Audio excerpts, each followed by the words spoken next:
ओम नमः शिवाय। शिव भक्तों, आपका स्वागत है हमारे चैनल भक्ति कथा संग्रह में। आज हम आपके सामने प्रस्तुत करने जा रहे हैं श्री शिव महापुराण तृतीय खंड से ब्रह्मा जी द्वारा कामदेव को वरदान।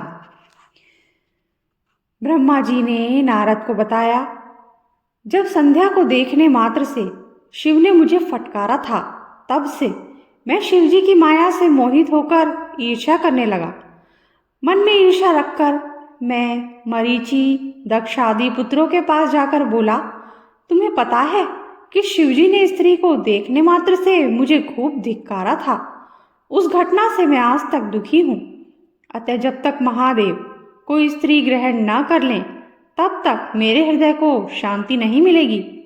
क्या तुम मेरे कष्ट को दूर करने में कोई उपाय कर सकते हो? हे नारद, जब मैं इस प्रकार कह रहा था, उसी समय कामदेव रति सहित पधारे। मैंने कामदेव की प्रशंसा करके उससे कहा, हे पुत्र, तुम संसार में किसी प्रकार शिवजी को मोहित करो, तुम्हारे अतिरिक्त यह कार्य और कोई नहीं कर सकता। इस पर कामदेव ने कहा कि मैं महादेव को मोहित तो कर सकता हूँ, परंतु स्त्री का निर्माण तो आपको ही करना पड़ेगा। इससे मैं और दक्ष प्रजापति चिंता में पड़ गए कि किसके द्वारा शिवजी को मोहित करें। मेरी चिंताग्रस्त सांसों से जो वायु निकली, उससे पुष्पित ताम्रदेव वाला सुंदर नासिक वाला पुरुष उत्पन्न हुआ।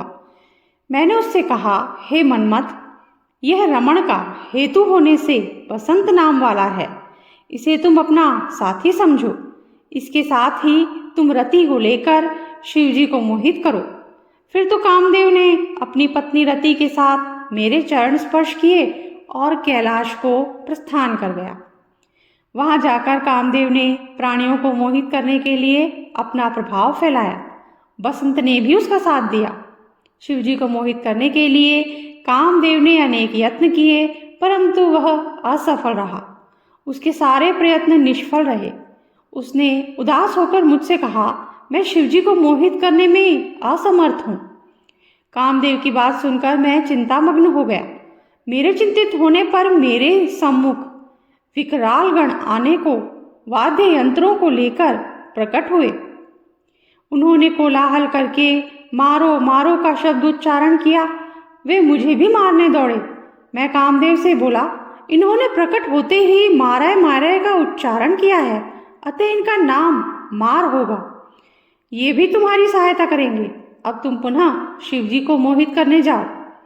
कामदेव ने ब्रह्मा जी से कहा, आपकी आज्ञा शिरोधार्य है, परंतु शिवजी को मोहित करना मेरे वश की बात नहीं है। वे मुझे भस्म भी कर सकते हैं।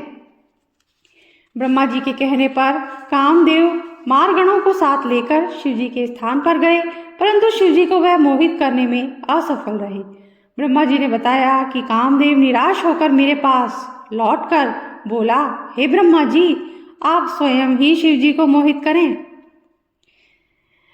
अगला है ब्रह्मा विष्णु संवाद। ब्रह्मा जी नारद से बोले, कामदेव के चले जाने पर शिवजी को मोहित करने का मेरा स्वप्न चकनाचूर हो गया। मैं ये सोचता ही रहा कि क्या युक्ति करूं जिससे शिवजी स्त्री ग्रहण करने को तैयार हो जाएं। फिर मैंने भगवान विष्णु का स्मरण किया। पीताम्बर धारण किए विष्णु जी मेरे सामने प्रकट हो गए। मैंने गदगद वाणी से उनकी स्तुति की।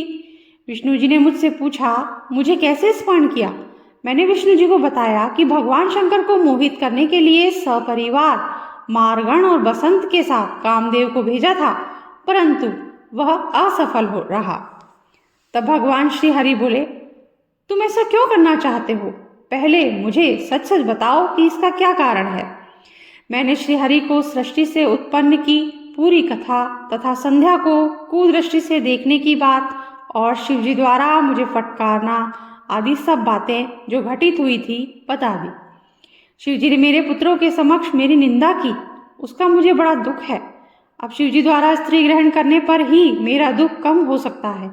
हे नारद, श्री हरि मेरी बात सुनकर हंस पड़े और मुझसे बोले, हे ब्रह्मा जी, तुम सब लोगों के कर्ता और वेदों के ज्ञाता होकर ऐसी मूढ़ बातें क्यों करते हो?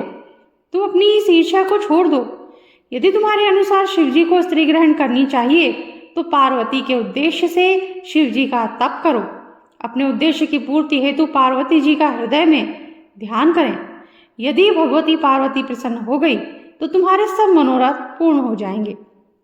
यदि भगवती पार्वती प्रसन्न हो गई तो वे अवतार ग्रहण करेंगी।